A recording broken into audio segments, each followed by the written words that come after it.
Hello, everybody. This is Arvind here. Thank you for joining us. So we are here for the session about CMA, like our trainer ma'am promised last time. We are going to talk about the paper 8 in this session. The trainer is a very experienced facilitator, consultant. She has got 30 years of industry experience in India, covering more than 20 industries. All the other roles are already listed down here. So as such, if you have any question, please feel free to ask those questions at the end of the session. Otherwise, there's already WhatsApp group, which we have created. Please feel free to put your questions there as well. And our trainer, ma'am, will be doing her best to answer the questions there. So without much further delay, I hand over the session to Mrs. Jyotsna Rajpal. She's a cost and management accountant. All over to you, ma'am. Okay, thank you, Arvind. In this 4 sessions, we will learn the introduction of subject, that is cost accounting, that is paper 8, listed in the course of Cost and Management Accountants of India. Then here we will discuss about the cost concept and classification. Then techniques of cost accounting, and what is the exam format, that also we will be discussing either side by side or in the during the course of our sessions. We will be giving you some exercises so that you can practice and you can for the better clarity of your subject, and you will get an idea that how to write your examination answers. And this is how you will get the expertise in this particular subject. So I move ahead with this. We'll have 4 sessions. One is today, then 13th February, then 20th February, and then 27th of February. Time will remain same, 8 p.m. IST every Saturday. So friends, now we come to our main topic, that is cost. Before going ahead with learning of cost accounting, we need to understand the term cost first. I guess everyone has heard this word in one or other ways. Whenever you go and buy something, your mom will ask, back home your mom will ask, at what cost you got it?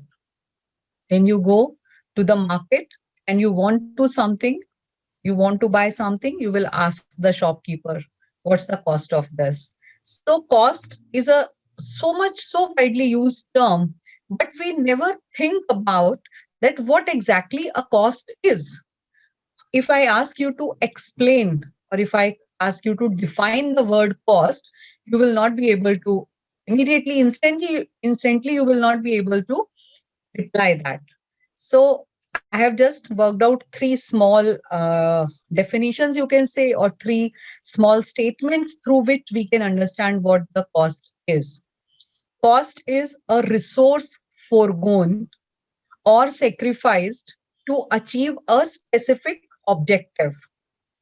What does it mean? That I had some resources which I have cost, not necessarily to be in terms of rupees, in terms of dollars, or in terms of money. It can be anything. It can be even your health. It can be your time. It can be some of other your resources. So whatever resource we are foregoing to achieve certain specific objective, like sometimes we devote our time to learn something. So that time is maybe that we are getting that time free. We are getting that learning free. But what we are spending there, what it is costing me is my time. So, but the basic idea of cost is that resources are foregoing and we are achieving a specific objective. Both the things you have to relate. Then other words, we can say cost is a resource that adds value when put into process. Like if I talk about some industry, so whatever value addition we are doing, suppose I am buying a raw material, say I am buying a fabric, I am buying a fabric, I am just converting into a finished good, that is dress.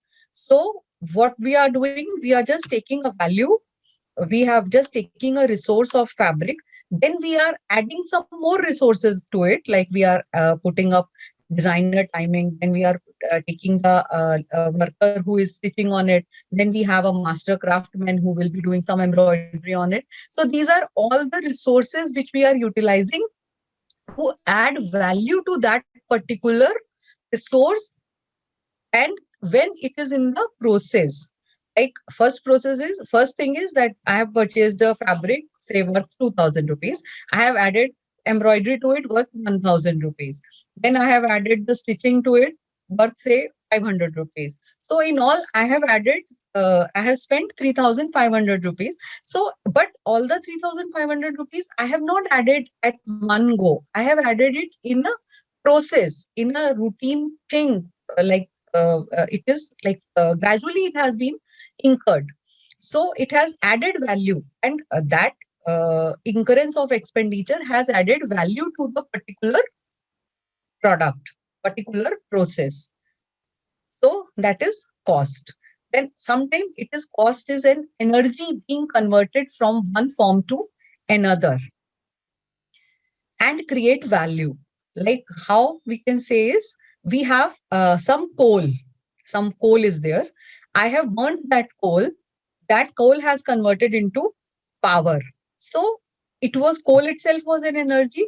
When it was converted into, when it was burnt in boiler, passed through various processes, it has converted it got converted into the power. So energy being converted from one form to another. So it is all like these are one or other kind of definitions, but we need to be very clear what to what we will call cost. This is very important. Now we will come to the classification of cost. Classification of cost is very important, especially for a cost accounting student. Why? Because our entire working, our entire business, our entire consultancy depends on this very classification. Because unless we classify the cost, like for a housewife, everything is material, everything is a resource, whatever she is incurring. But for a cost accountant, we have to be very specific that what kind of cost we are incurring, what are the nature of expenditure, what is the purpose of expenditure. So there are various classifications. There are about 8 to 10 classification methods to classify. So we will take only few here which are very relevant for our study. So first classification is according to the nature of expenditure. That nature of expenditure is, through nature we can divide it into three parts. Either we will be buying a material, or we will be paying out labor component. Like suppose I have purchased cotton, raw cotton I have purchased, and I will convert, I want to do make fabric out of it. So what I will do, I will take that cotton, I will de-seed it, then I will put it in the like a ginning machine and processing machine, and by crossing at least 7-8 processes, it will take the form of a fabric. So whatever labor component is being paid, is being incurred to convert that raw cotton into the basic fabric, that is all included here in the labor. And the cost of cotton is basically the material cost. And whatever additives we are adding to it, that will all go towards the material cost. And then we incur many expenditures towards our working when we are converting that raw cotton into a fabric, into a finished fabric. In the course of that processing, in the process of that conversion, we tend to spend many amounts towards under many heads. Like what we are doing, we are paying salaries, we are paying electricity bill, we are paying security charges, we are paying rent, we are paying water charges, we are paying packing charges.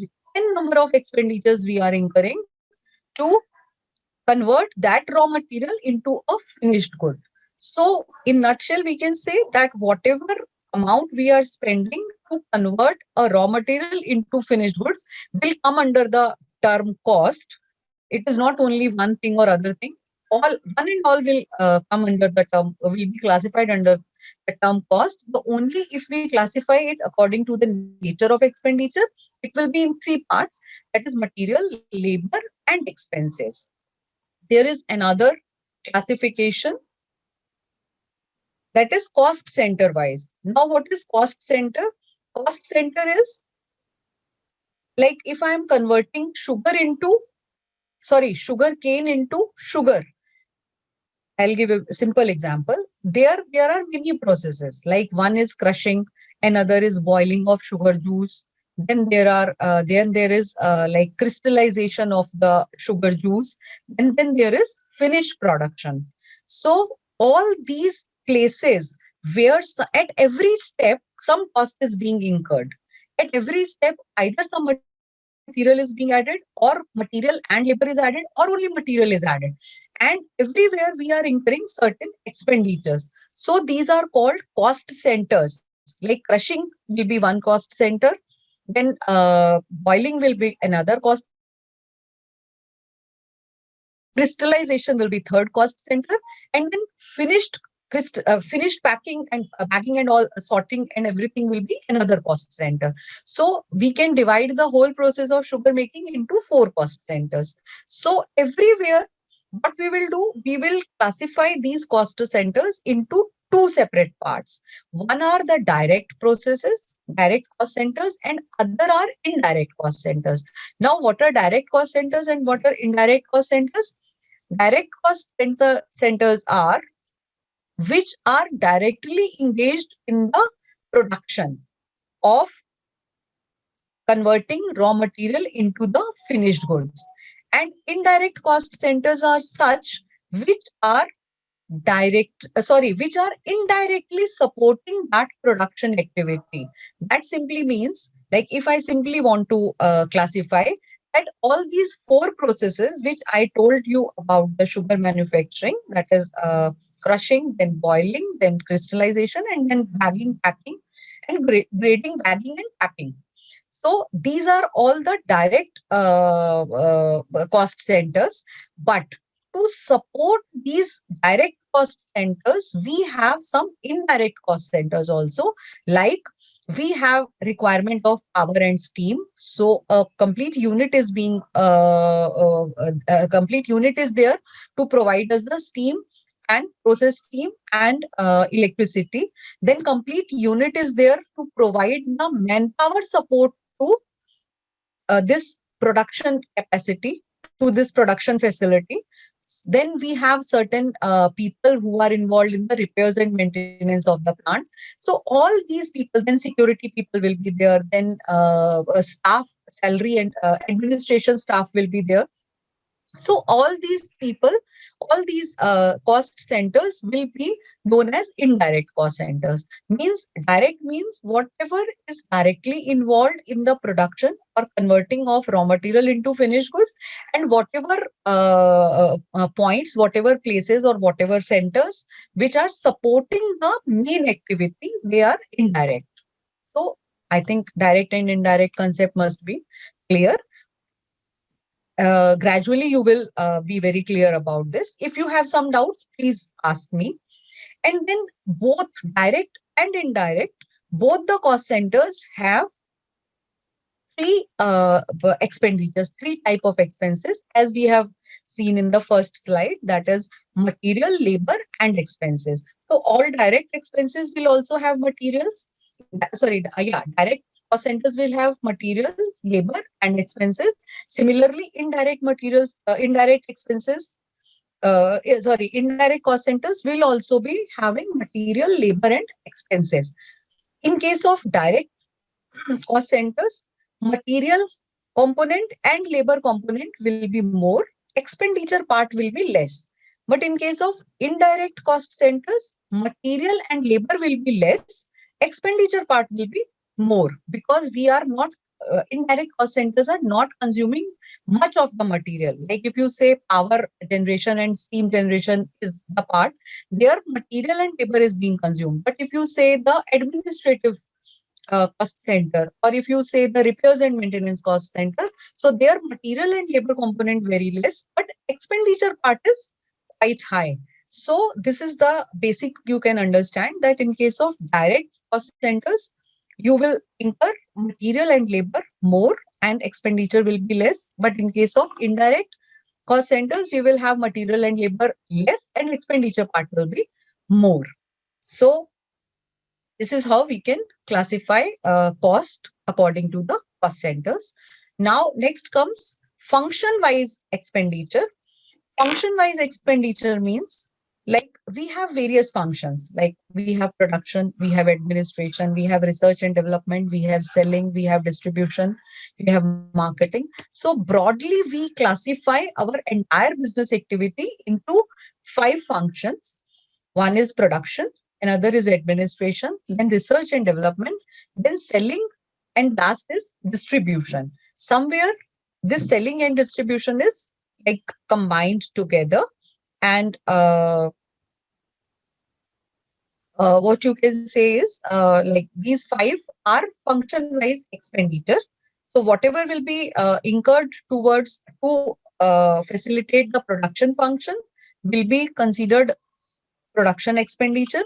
Whatever we are spending towards administration expenditure, we will consider here in the administrative expenses, and whatever R&D expenses are there, we will consider there, and then selling and distribution. So this is the function-wise expenditure. Behavior-wise classification.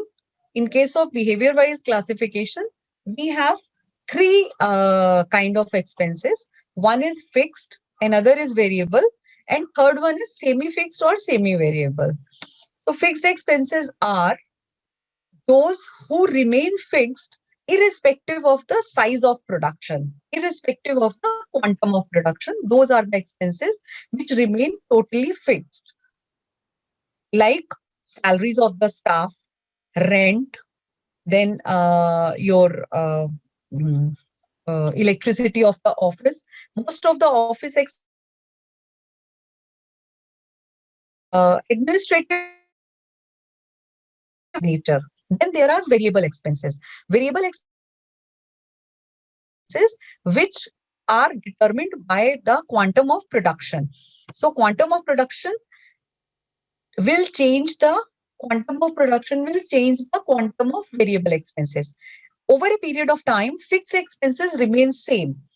But over a period of time, variable expenses will change according to the production. Then third type of expenses are there, semi-fixed or semi-variables. So semi-fixed or semi-variable expenses means expenditure which are fixed to some extent and thereafter they become variable. I will give you the illustrations. Like fixed expenses, I told you, like salary, rent, such type of interest burden. So all these are fixed expenses which do not change with the change in production. Variable expenses are which change according to the production, like material cost, your labor cost, then your electricity consumed to run the production unit, then your consumables, then your like water consumption, utilities, then all these kind of things which vary according to the size of production. Then there are majority of expenses are semi-fixed or semi-variable. These are expenses like I'll give you the example of electricity. Electricity, if you are having, say, 1 million units, if you are consuming, then your bill will come to the X value. But if you do not consume even a single unit, you have to pay a minimum amount of Y. So that the Y amount is the fixed portion in your electricity bill, and X amount is the variable portion in the electricity bill. So we can say that electricity bill is semi-fixed or semi-variable. Like you see the salary of a production supervisor who is being paid incentive for the extra production. So his salary, whatever is fixed, that is all fixed expenditure. But the salary which is flexible according to the production will be semi-variable, will be completely variable. So that salary of supervisor will be called as semi-fixed or semi-variable. So these have to be understood very clearly, because if you don't understand this particular point, then you will stuck in complete your management techniques.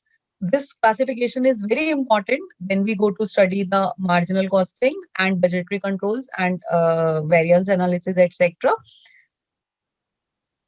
So please be very careful. If you have any query, please ask in the chat box, or just keep in your this thing. We will have it in the, we will consider it in the after discussion session. Then comes elements of cost. As we have already discussed, that all our elements, like you must have seen, whether we are classifying it according to the, whether we are classifying it according to the nature of expenditure or according to the cost center, everywhere we are landing up with the three elements, that is material, labor, and expenses. So in elements of cost, we can say we have three broad elements of cost. Either it will be material, or it will be labor, or it will be overhead. So whatever direct cost is there, whatever direct material, direct labor, and direct expenses are there, we will call them prime cost. And whatever indirect materials are there, so we will call them all as together overheads. So material, indirect labor, and indirect overheads. Now you need to understand this direct and indirect concept very clearly even here, because to what thing you will call direct material? Suppose in manufacturing sugar, we have added a number of chemicals, but those chemicals are not visible from looking at the sugar. So what will you call it? That will simply become an indirect material. You cannot ignore the cost of those materials just on the pretext that these are not visible in the finished product. Sugar cane is visible in case of the finished product. So sugar cane can be called as the direct material, and whatever other additives we have used in the complete process, we will call as indirect material. Then you will see the packing material. In case of packing material also, if it is a primary packaging, like if you want to pack oil cannot be sold without the primary packaging. Like it has to be either bottled or in the pouch or in some other form you have to contain it. Then only you can make it the sellable product. So if some material is there which cannot be sold without the primary packaging, so that primary packaging will also form part of the direct materials. But if secondary packaging is there, I have a bottle of medicine, but I can sell that bottle as it is, but just to make it more attractive, just to follow certain legal guidelines, I pack it in a carton box. So that is all secondary. Then that single carton bottle in a cart is stacked in carton of say 24 or 36 bottles pack. So that is again a secondary packing. So whatever secondary packing is coming, that will go under the head indirect materials. So simple funda you can understand is whatever material forms the part of end product which goes to the customer will be called as direct material. Rest all materials, like we use so many consumables, we use so many, like LPG we are using coal, we are using so many other things, but those are not visible. By looking at a product, if by looking at this pencil, I can say only two things are visible. What are those two things? One is lead and another is wood. So these are the two direct materials. If by looking at this mouse, If by looking at this mouse, I can say there are only two things visible. One is plastic and another is this LED light. So these two things are direct material. Rest, whatever has been consumed to prepare this mouse or this pencil will be considered as indirect.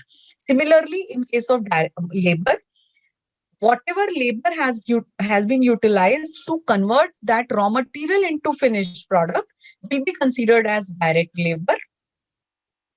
Rest all will be considered as indirect labor. Like a person who is directly working on the machine will be called as labor, direct labor, and a person whosoever is supporting, like we have shop floor cleaning persons, we have water additives adding in the water, those people, then there are store people, then there are so many people who are involved in the loading and unloading of the material.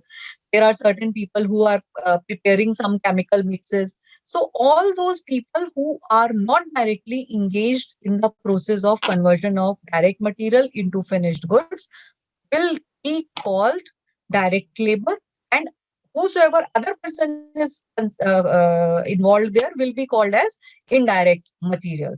Indirect labor. Similarly, expenses. The expenses which can be directly allocated to some product.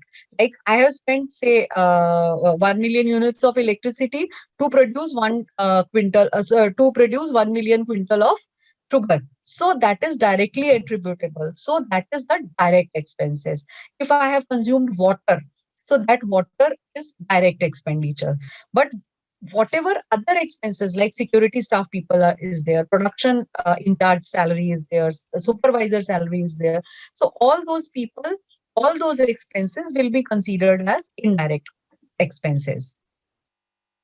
Now, whatever direct cost is there, that is known as prime cost. This concept is very important when we talk about costing, because prime cost is the thing after which we get the primary margin. When we will study the techniques and methods, we will understand all this.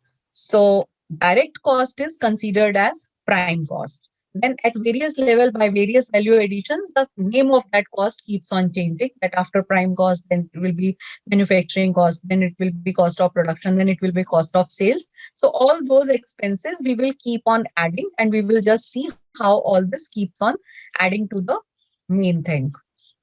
So this is all from my side. Now over to Arvind. Thank you very much. That was very clear presentation. Thank you. And we got about 8.25 minutes now. We can open the session for the audience. Yes.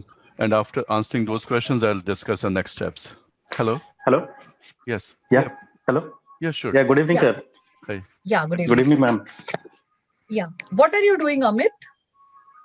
Ma'am, I am in job in a Okay. private organization. I am working as a consultant, finance expert. I am there. Okay. And I have आपका क्या qualification background क्या है? You are from technical side? no. I did my BCom accounts honors in 2001. Okay. And thereafter, I have just tried for a CA, but just for a financial crunch, I have just joined in organization and start working. Then I did my MBA finance from the correspondence. Okay. And mean of time when the rule has been changed that there is articleship is not required for ICWA. I was thinking about to enroll in CMA, because earlier it was not happened. Earlier it was articleship was compulsory. So leaving the job Yes, and yes. start again study, it was difficult. So that's why I'm started this session and all. Okay. So now you have joined CMA course, or you are yet to join? No, I have joined. I have registered in 2015, but I have not 15? given any. But I have not given any exam. Just I'm not seriously giving a time because of job and all. Even not on that time there was internet and all facility was not there.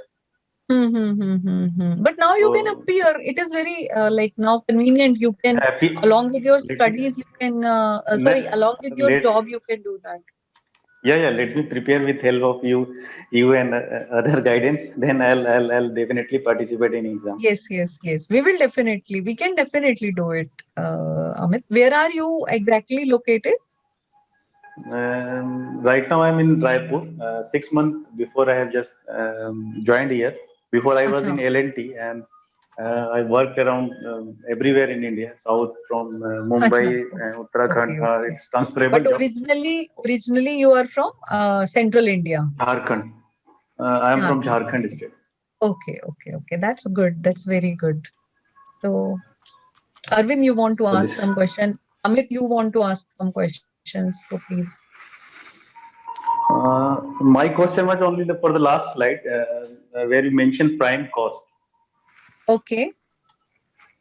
So I think prime cost based on the behavior. You said direct cost. So direct is the behavior, I believe.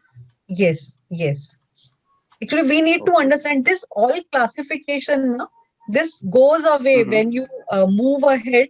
This is just to clear your concepts, like where all places we can incur some cost and where all we can club these expenses. In cost accounting, there is a one very interesting phenomena in cost accounting. Yes. कि जो है वो उसमें कुछ भी ऐसा legal rule नहीं है.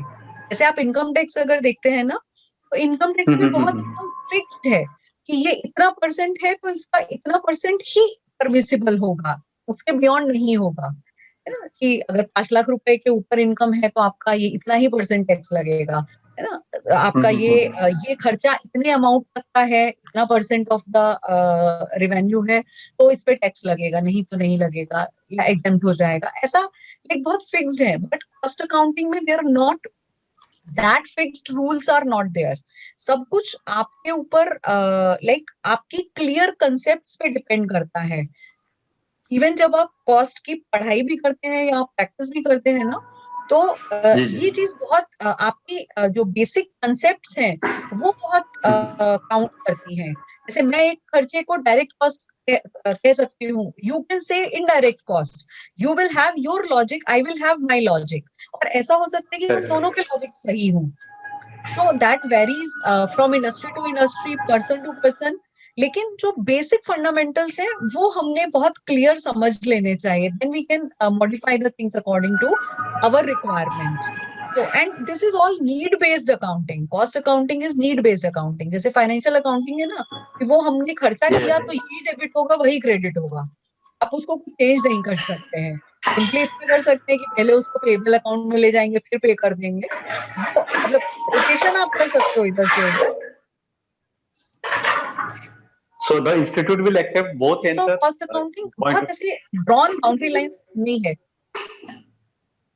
The institute will accept both answer. I mean your point of view and my point of view. If suppose Both the answers provided, yes. Institute will accept both the answers provided you justify your course of action.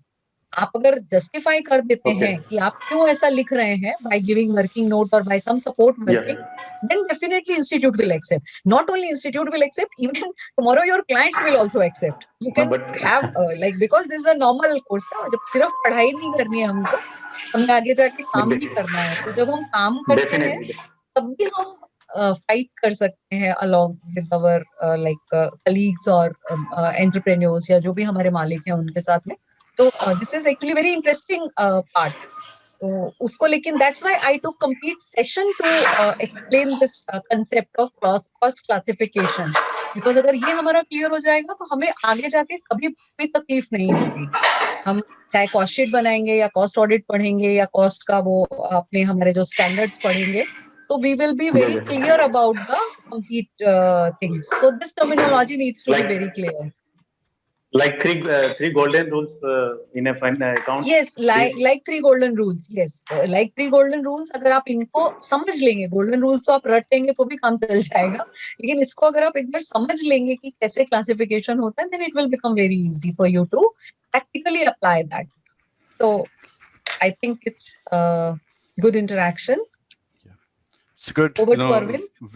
We already got less than 1 minute now. Yeah.